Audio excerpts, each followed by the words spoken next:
this video I am going to explain about the difference between the breathing and respiration. So breathing और respiration जो है वो कई बार हम क्या करते हैं interchangeably हम use करते हैं, but there is a huge difference between the breathing and respiration. तो अगर सबसे पहले हम breathing की बात करते हैं तो जो intake of fresh air है या removal of foul air है, so हम क्या कह सकते हैं कि जो हम क्या कर रहे हैं, हम अपने एटमॉस्फेयर या एयर में से जो ऑक्सीजन ले रहे हैं और फिर हम ब्रीथ आउट कर रहे हैं क्या चीज़ CO2, तो वो क्या होता है that will be involve in a breathing. कि ब्रीथिंग में क्या होता है कि हम फ्रेश एयर लेते हैं और जो हमारे CO2 का क्वांटिटी जो हमारी बॉडी के अंदर ज़्यादा हो जाता है वो हम बाहर निकाल देते हैं।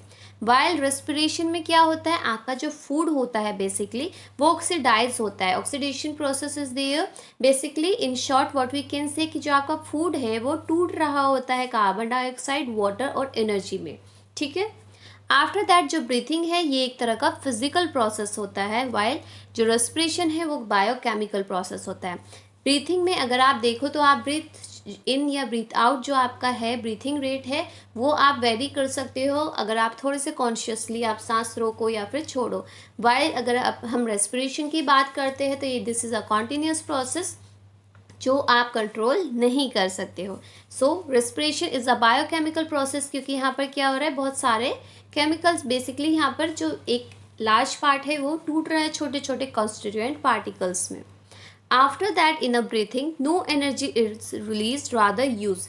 ब्रीथिंग की प्रोसेस में क्या है, एनर्जी यूज्ड होती है ना कि रिलीज होती है। मतलब ब्रीथिंग जो है वो आपको एनर्जी प्रोवाइड नहीं करता है बल्कि वो आपकी एनर्जी यूज़ करता है। वाइल अगर हम रेस्पिरेशन की बात करते हैं तो यहाँ पर क्या होता है, एनर्जी जो है वो रिलीज होती है ATP की फॉर्म पे। अब व्हाट इज ATP ये आप हायर क्लासेस में पढ़ोगे, so just wait about it.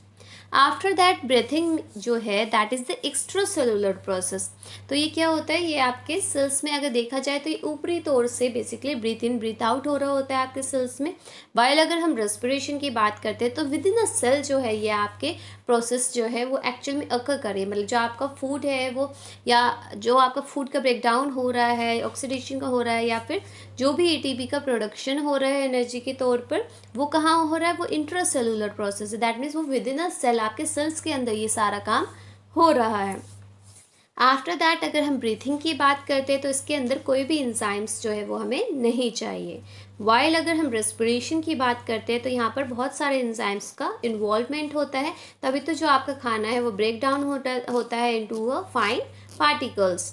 After that breathing का जो प्रोसेस होता है that confined to a certain organs. मतलब सारे ऑर्गन्स ऐसे नहीं है, आपका पूरा बॉडी इसमें इन्वॉल्व होता है। कुछ सर्टेन ऑर्गन्स है इसके अंदर, जैसे हम कह सकते हैं रेस्पिरेटरी ऑर्गन्स जो होते हैं वो ज़्यादातर इन्वॉल्व होते हैं। वाइल अगर हम रेस्पिरेशन की बात करते हैं तो रेस्पिरेशन जो होता है ये within your body cell, जितने भी आपके सेल्स है बॉडी के अंदर वो सब सेल्स के अंदर बेसिकली रेस्पिरेशन का प्रोसेस अकर करता है।